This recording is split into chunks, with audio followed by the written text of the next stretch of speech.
Assalamualaikum warahmatullahi wabarakatuh. Apa khabar saudara-saudari sekalian?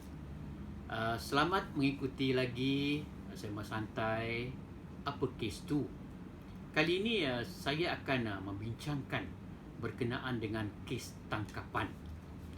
Selalunya kita akan relatekan atau hubungkan tangkapan ini dengan pihak berkuasa, ya, pihak polis, SPRM atau penguatkuasa yang lain, ya. Tapi tahukah anda semua bahawa tangkapan boleh juga dibuat oleh orang awam? Ini dinyatakan dalam Seksyen 27 Kanun Acara Jenayah, ya, yang memberi kuasa kepada orang awam untuk membuat tangkapan apabila berlaku di hadapan matanya sesuatu kesalahan, ya. Itu kesalahannya seperti kes orang melarikan diri, ya, sedangkan waktu waran tangkap telah pun dikeluarkan. Kes yang berlaku di depan mata itu kes rompakan, mencuri, ya, menyimpan barang curi, kes pecah keamanan dan sebagainya, ya. Jadi dalam seksyen tersebut telah memberi kuasa kepada orang awam untuk membuat tangkapan, dan sebaik saja tangkapan dibuat diserahkan kepada pihak polis, dan pihak polis akan menjalankan siasat, membuat tangkapan semula dan kemudian menjalankan siasatan dalam kes tangkapan tersebut. Sekiranya dapati orang awam itu, orang yang ditangkap itu sebenarnya melakukan kesalahan, maka pihak polis akan membuat tahanan riman, ya, jika siasatan itu tidak selesai dalam masa 24 jam. Tapi sekiranya dalam siasatan polis itu mendapati orang itu sebenarnya tidak melakukan kesalahan, itu cuma salah faham dan sebagainya, polis boleh melepaskan orang itu. Jadi dalam kata lain, orang awam juga mempunyai kuasa dari segi undang-undang untuk membuat tangkapan terhadap apa-apa juga kesalahan yang berlaku di hadapan mata, ya, itu.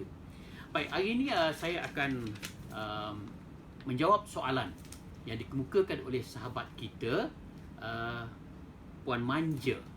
Ini namanya pun Manja. Puan Manja telah menghantar mesej melalui email saya, lawyerseni@gmail.com. Ya, persoalan yang dikemukakan oleh Puan Manja ialah ini.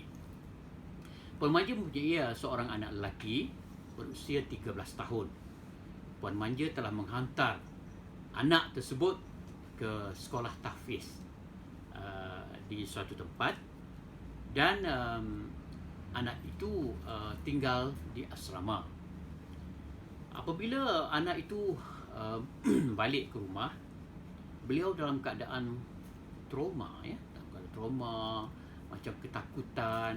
Dan apabila ditanya oleh Puan Manja apa sebenarnya berlaku, Puan Manja menjelaskan, anak itu menjelaskan kepada Puan Manja yang dia ini selalu saja dikacau oleh tenaga pengajar di tahfiz itu. Tenaga pengajar itu seorang ustaz, selalu mencium pipinya, selalu memeluknya dan mengarahkan anaknya, anak Puan Manja itu datang ke biliknya dan diarahkan melakukan perkara-perkara sumbang, ya. Dan Puan Manja nak tahulah sama ada tak apa-apa peruntukan undang-undang yang membolehkan ustaz itu dibawa ke hadapan pengadilan. Sebab kalau lihat pada fizikal anak itu memang dalam ketakutan, dan apabila diarahkan, dia disuruh balik ke asrama itu, anak itu enggan untuk balik. Dan setelah mendengar cerita ini, Puan Manja tidak tahu apa nak buat. Sebab itu dia mesej kepada saya melalui email dan menyatakan masalah dia dan apa yang harus beliau lakukan. Baik, untuk pengetahuan Puan Manja dan juga semua penonton, kita ada undang-undang sebenarnya untuk menangani masalah ini. Ini termaktub dalam Akta Kesalahan Seksual terhadap kanak-kanak tahun 2017. Jadi section yang khusus berkenaan dengan kesalahan ini ialah section 14. Dia ada banyak A, B, C dan sebagainya lah. So dalam kes ini section 14A iaitu perbuatan sumbang terhadap kanak-kanak, diperuntukkan hukuman penjara hingga 20 tahun dan juga sebatan. Manakala section 14D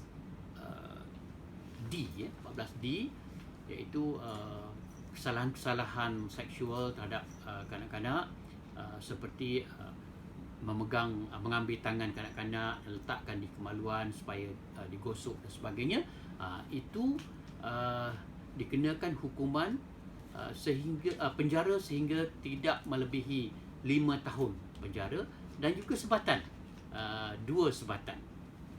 Jadi untuk kes yang Puan Manja kemukakan ini, memang jelas ada peruntukan undang-undang di bawah seksyen 14 itu, dan nasihat saya ialah Puan Manja haruslah membuat laporan polis, membuat laporan polis terhadap ustaz itu, dan dalam laporan itu dinyatakan fakta-fakta apa yang diperlakukan oleh ustaz itu kepada anak Puan Manja.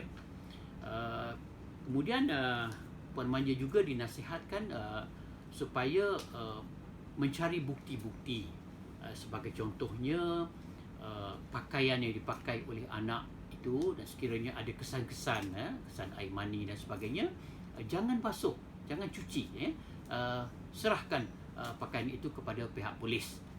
Dan begitu juga Puan Manja juga mesti menyediakan saksi untuk menyokong keterangan anak Puan Manja ini.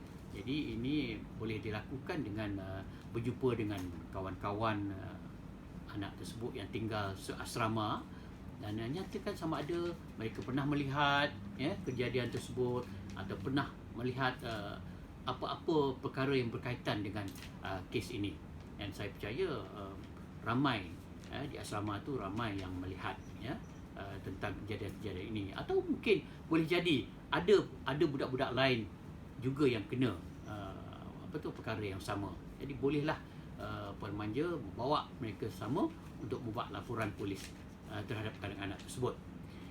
Baik, Puan Manja juga menyatakan keadaan anak Puan Manja itu dalam keadaan trauma, ketakutan dan sebagainya. Jadi saya nasihatkan Puan Manja membawa anak itu untuk pemeriksaan doktor, iaitu pakar psikologi, psikiatris, untuk melihat sejauh mana keseriusan anak tersebut akibat daripada perbuatan itu. Dan insya-Allah mudah-mudahan anak itu akan kembali normal dan dapat meneruskan pelajaran dengan sebaiknya. Dan satu lagi, saya nasihatkan Puan Manja pindahkan anak tersebut ke sekolah lain supaya perkara-perkara ini tidak akan berulang lagi. Satu, yang keduanya dari segi keadaan anak tersebut, keadaan yang berlaku mungkin tidak menyenangkan dia. Jadi dengan berpindah ke tempat lain, mungkin keadaan anak itu akan menjadi lebih baik dan keadaannya pulih seperti sedia kala. Itulah jawapan saya untuk hari ini. InsyaAllah kita jumpa lagi di lain masa. Jangan lupa subscribe, like dan share video saya ini. Mudah-mudahan kita mendapat manfaat daripadanya. Sekian, wabillahi taufiq wal hidayah. Assalamualaikum warahmatullahi wabarakatuh.